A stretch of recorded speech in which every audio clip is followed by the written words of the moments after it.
ओम गण गणपते नमः। सभी भक्तों को सकट चौथ और गणेश चतुर्थी की पावन शुभकामनाएं। आज हम आपको सुनाने जा रहे हैं श्री गणेश जी की वह दिव्य कथा जो हर माँ को संतान सुख देती है और हर भक्त के दुख हर लेती है। तो चलिए शुरू करते हैं सकट चौथ व्रत कथा। पौराणिक कथा के अनुसार महाराज हरिश्चंद्र के नगर में एक कुम्हार रहा करता था। एक बार जब उसने बर्तन बनाने के लिए आवा लगाया तो आवा नहीं पका। परेशान होकर वह राजा के पास गया और बोला कि हे महाराज, न जाने क्या कारण है कि आवा पक ही नहीं रहा है।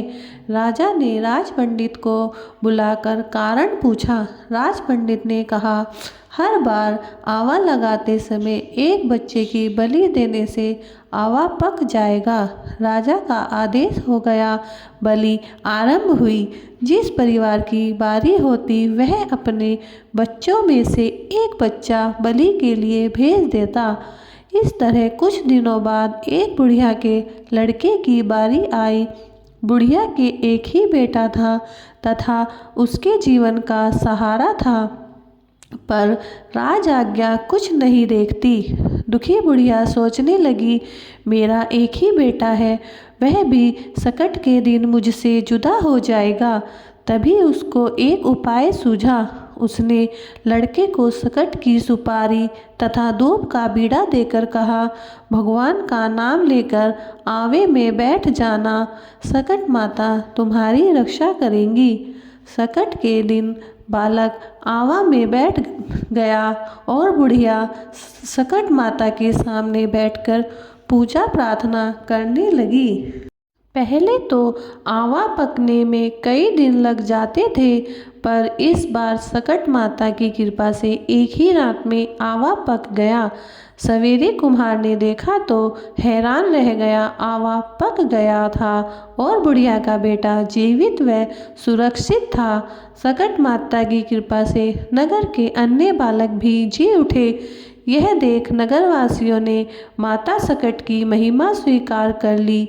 तब से आज तक सकट माता की पूजा और व्रत का विधान चला आ रहा है।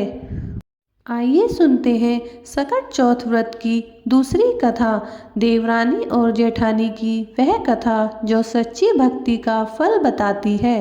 एक गांव में एक सेठ रहता था। उसके दो बेटे थे और दोनों की शादी हो चुकी थी। बड़ी बहू यानी जेठानी धनवान और घमंडी थी। छोटी बहू यानी देवरानी गरीब थी, लेकिन भगवान गणेश जी की सच्ची भक्त थी। दोनों के एक एक बेटा था। एक दिन सकट चौथ आया। देवरानी ने पूरे नियम से व्रत रखा।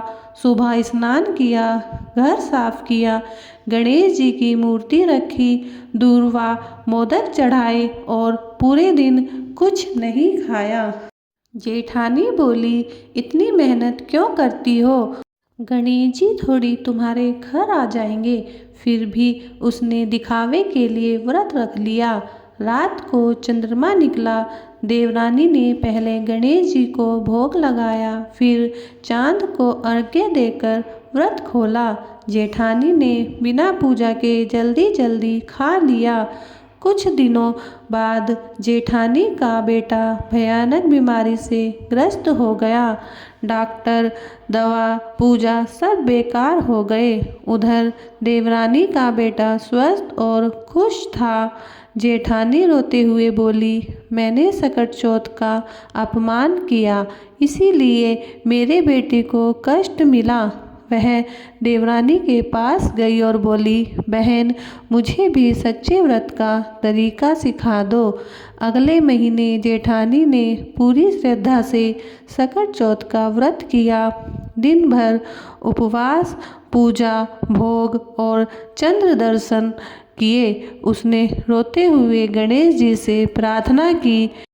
रात में गणेश जी प्रकट हुए और बोले, जहाँ सच्ची भक्ति होती है वहाँ मैं स्वयं आता हूँ।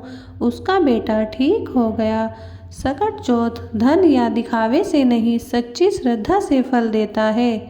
हे गणपति बप्पा, हर माँ की संतान की रक्षा करना और सभी को खुश रखना। जय श्री गणेश।